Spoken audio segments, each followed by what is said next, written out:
며칠 전 도서관에서 열심히 공부하고 있는데 한 아줌마가 다가와 인사를 건넸다. 안녕하세요. 생명보험에서 왔어요. 보험이라 저는 필요 없는데요. 아줌마는 쪼그라들 법도 한데 웃음을 머금고 설문지 한 장만 써달라며 설문지를 꺼내 보여줬다. 아, 그냥 설문지 하나라면야 하고 승낙을 했지만 자세히 보니 이 아줌마 어딘가 범상치 않았다. 세련된 정장에 하의를 신고 화사하게 화장한 채 눈웃음을 짓고 있었다. 아니, 이 정도면 30대 중반도 안 됐을 것 같은데? 학생, 설문 감사해요. 혹시 보험 같은 거 없으세요? 지금은 공부만 하느라 여유가 없네요. 주소며 연락처를 적어주는데 아줌마가 갑자기 내 생년월일을 보더니 깜짝 놀란 듯 말했다. 어머, 제 조카랑 동갑이시네요. 아, 네. 근데 몇 살이신데요? 저요? 43이에요. 와, 진짜 그렇게 안 보이시는데요? 이 아줌마, 같은 동네 산다며 명함까지 건네주더니 설문감사 인사를 하고 사라졌다. 며칠 후 혼자 칼국수를 먹으러 분식집에 갔는데 건너편 테이블에서 수제비를 먹는 그 아줌마와 눈이 마주쳤다. 아줌마도 날 알아본 듯 반가운 웃음을 지으며 먼저 아는 척했다. 아, 그때 그 학생이네. 공부하다가 잠깐 나왔나 봐요. 얼른 먹고 자리를 뜨려는데 아줌마는 마치 내가 다 먹을 때까지 기다린 것처럼 보였다. 그러고는 슬며시 카탈로그를 내밀며 학생들도 용돈으로 들 수 있는 좋은 상품이 하면서 다시 영업 모드를 켰다. 순간 짜증이 밀려왔지만 옆눈으로 보니 자꾸 내 손목의 시계를 힐끔힐끔 보는 게 아닌가. 이 아줌마, 마 부잣집 아들로 본 거 아냐? 생각하니 괜히 웃음이 나왔다. 그렇게 일요일마다 도서관에서 아줌마를 계속 보게 됐다. 이상하게 그녀가 좀 짠해 보이기도 해서 나도 모르게 보험이라도 하나 들어줘야겠다는 마음이 슬쩍 들었다. 그날은 일요일이었고 평소처럼 도서관에 갔지만 어딘가 허전했다. 몇 주째 도서관에서 마주치던 보험 설계사 아주머니가 보이지 않았기 때문이다. 공부도 잘 안 되고 문득 그녀에게 연락해보고 싶어졌다. 장난스럽게 보험 관심 있음. 시간 나면 도서관 들러요. 칼국수 먹던 도서관 남학생입니다. 라고 문자를 보냈다. 예상보다 빨리 답장이 왔고 그녀는 언제 어디로 갈까요? 라고 묻기에 오늘 저녁 5시 도서관 앞마당 경비실 옆 3번째 벤치 목련꽃 많이 핀 쪽입니다. 라고 장소를 지정했다. 늦어서 거절할 줄 알았는데 그녀는 네, 그럴게요. 라고 흔쾌히 답했다. 시간이 되어 배낭을 메고 벤치에 앉아 있는데 멀리서 그녀가 걸어왔다. 눈화장도 은은하게 하고 아직 쌀쌀한 날씨인데 짧은 치마를 입고 있었다. 여기 말고 커피 마시면서 이야기하죠.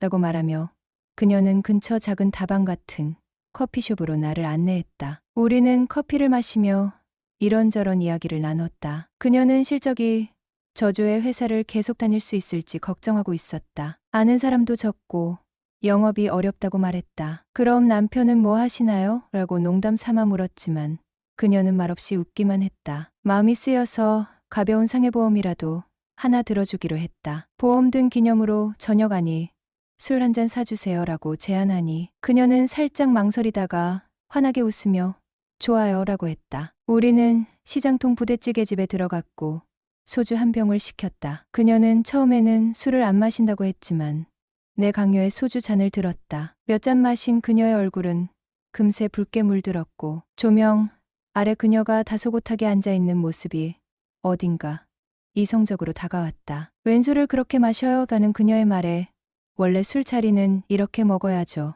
라며 농담을 주고받았다. 술 기운이 돌자 분위기가 더 자유로워졌고 나중에는 서로 쓸데없는 얘기도 서슴지 않고 했다. 회식을 나갔다가 회사에서 자꾸 붙잡혀 혼자 나오기 어려울 때 남자 상사가 껄떡댄다는 이야기 같은 소소한 직장 고민들까지 털어놓았다. 늦은 밤에 그녀와 헤어질 때는 어디 노래방에 가서 노래라도 부르고 싶다는 생각이 들었고 노래방에서 노래 한 곡 부르고 갈래요?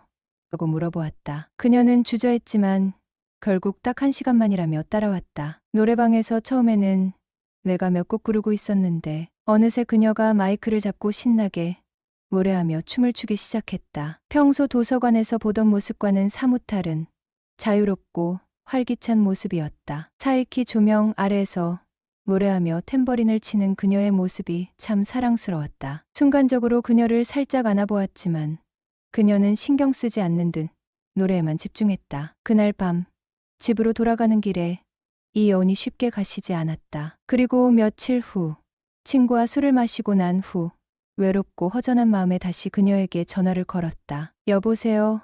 하는 그녀의 상냥한 목소리에 나는 정태 총각이에요 하고 말하다가 문득 초라한 기분이 들어 전화를 끊어버렸다. 그러나 20분 후 그녀에게서 문자가 왔다. 나 회식 중인데 남편인 척 전화 한 번만 해줘요. 아마도 회식 자리에서 빠져나오고 싶었던 모양이었다. 나는 10분 뒤 전화를 걸어 일부러 큰 소리로 당신 지금 몇 시야?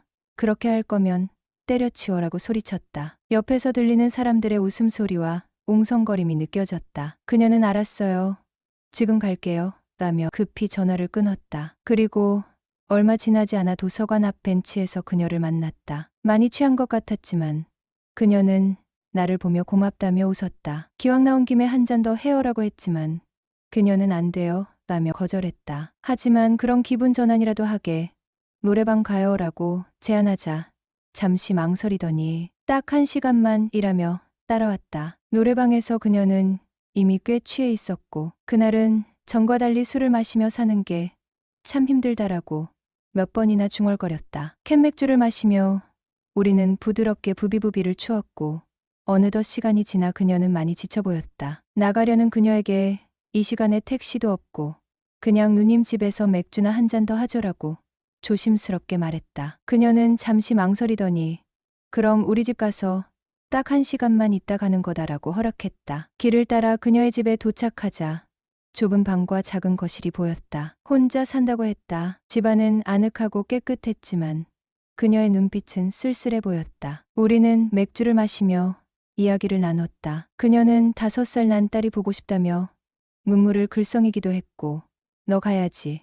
이제 1시간 지났어 라고 말했다. 나도 갈 타이밍을 놓쳐 어리광부리듯 눕고 말았다. 그녀는 그럼 저기 싱크대 밑에서 자라며 웃었다. 내일 해 뜨면 바로 가야 한다. 웃으면서 던진 그녀의 한마디에 그날 밤이 오래 기억에 남았다. 안녕하세요. 이렇게 글을 남기는 게 쉽지 않지만 솔직하게 제 이야기를 털어놓고 싶어서 적어봅니다. 저는 20대 후반의 평범한 남자입니다. 공무원 시험 준비를 하며 저보다 13살 많은 여자친구와 3년을 만났습니다. 그녀는 현재 42살로 혼자 생활하면서 보험 일을 하고 있지요. 3년 전 저희 집 경제 상황이 크게 어려워졌습니다. 어머니가 무리해서 집을 구입하시며 생긴 큰 빚이 있었는데 금리가 오르고 집값까지 폭락하는 바람에 저에게 주던 지원도 거의 끊겨버렸죠. 정말 각자도생해야 할 상황이 되어 공무원 시험 준비를 포기하고 어딘가 공장이라도 들어가서 돈을 벌어야겠다는 생각까지 하게 됐습니다. 그때 여자친구가 다가와 이제껏 2년 넘게 공부했는데 그 시간이 아깝지 않느냐며 자기 집으로 들어와 살라고 했습니다. 숙식은 무료로 제공해 줄 테니 1년만 더 해보자고요. 그 말이 고마웠습니다. 열악한 상황 속에서도 대소 공부를 할 수 있게 그녀가 배려해 주었던 겁니다. 그렇게 그녀의 집에서 머물며 시험 준비에 매진했고 얼마 전 드디어 공무원 시험에 합격할 수 있었습니다. 공부한 지 4년 반 만의 일이었고 함께 기뻐해 주는 그녀 덕에 이뤄낸 결과였죠. 그녀는 제가 힘들고 외로울 때 항상 옆에서 웃어주고 지지해 주었어요. 부모님과의 갈등이나 경제적 걱정이 머리를 짓눌렀을 때도 그녀가 있어서 정말 큰 힘이 됐습니다. 제 인생의 가장 어려운 시기에 곁에 있어 준 사람이라는 걸 잊지 않고 있습니다. 그런데 합격 후 새로운 근무지로 발령을 받으며 장거리 연애가 되다 보니 서로 마음이